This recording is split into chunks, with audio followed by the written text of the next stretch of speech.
ரொம்ப கூலாக இருக்கக்கூடிய சின்மயி அவர்கள் இப்போ வைரமுத்து பற்றி கேட்டதுமே, ஏன் இப்படி கேட்குறீங்க, எனக்கு இதுதான் வேலையான்னு உச்சக்கட்ட கோபத்தில் பதிலளிச்சிருக்கிறாங்க.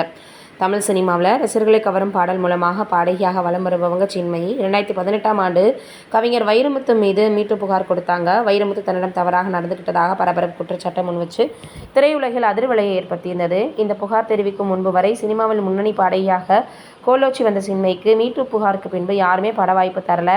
அவரை டப்பிங் யூனியனிலிருந்து தமிழ் படங்களுக்கு டப்பிங் பேச தடை விதிச்சிட்டாங்க. இது தொடர்பாக நீதிமன்றத்தில் வழக்கு தொடுத்த சின்மயி கடந்த 8 ஆண்டுகளாக போராடி வராங்க. இந்த நிலையில் சின்மயினை செய்தியாளர்களை சந்தித்து பேசினாங்க.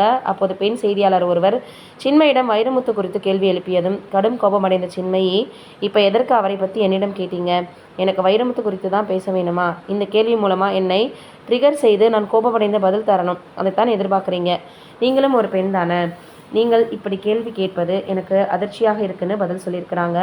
மேலும் கடந்த 2 நாட்களுக்கு முன்பு சென்னை ரிப்பன் மாளிகை முன்பு போராட்டம் நடத்தி வரக்கூடிய தூய்மை பணியாளர்களை சந்தித்து சின்மயி ஆதரவு தெரிவித்தாங்க. இது குறித்த கேள்விகளுக்கும் பதிலளிச்சிருக்கிறாங்க. நான் ட்விட்டரில் இருக்கும்போது தூய்மை பணியாளர்கள் போராட்ட வீடியோவை பார்த்தேன். அதில் பெண்கள் அதிகம் இருந்தாங்க. தன்னுடைய குடும்பத்திற்காக வெயில் மழை பார்க்காமல் குப்பை அள்ளுறாங்க. இரவு நேரத்தில் கண்முழித்து கஷ்டப்படுறாங்க. முதல்வர் சொன்னதை செய்வார்னு நம்புகிறேன்.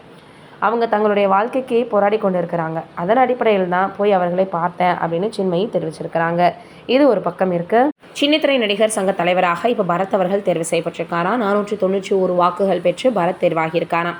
சுமார் 2000 உறுப்பினர்களை கொண்ட சின்னத்திரை நடிகர் சங்க தேர்தல் சென்னையில் விருகம்பாக்கத்தில் நடைபெற்றது.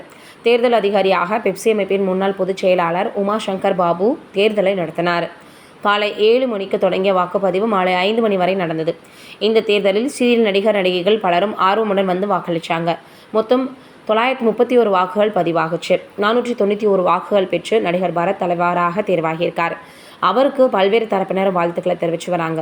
இதுவரையில் சங்க நிர்வாகத்தில் இளம் வயதில் தலைவரானது இவர்தான்னு சொல்லப்படுது. இந்த நிலையில் நடிகர் சங்க தேர்தல் வெற்றி பெற்ற நடிகர் பரத் பேட்டி ஒன்றில் முதல் கட்டமாக வேலைவாய்ப்பு தொடர்பான கோரிக்கையை நிறைவேற்றுவேன். இவ்வளவு வாக்கு வித்தியாசத்தில் வெற்றி பெற்றது எனக்கு பொறுப்பாக தெரியவில்லை, பயமாக இருக்குது, பொறுப்பை உணர்ந்து செயல்படுவேன்னு பேசியிருக்கார். நம்மளுடைய சார்பாக அவருக்கு வாழ்த்துக்களை தெரிவிச்சுக்கலாம். நீங்கள் என்ன நினைக்கிறீங்க இதை பற்றி அப்படின்றத மறக்காமல் கமெண்ட்டில் சொல்லுங்கள்.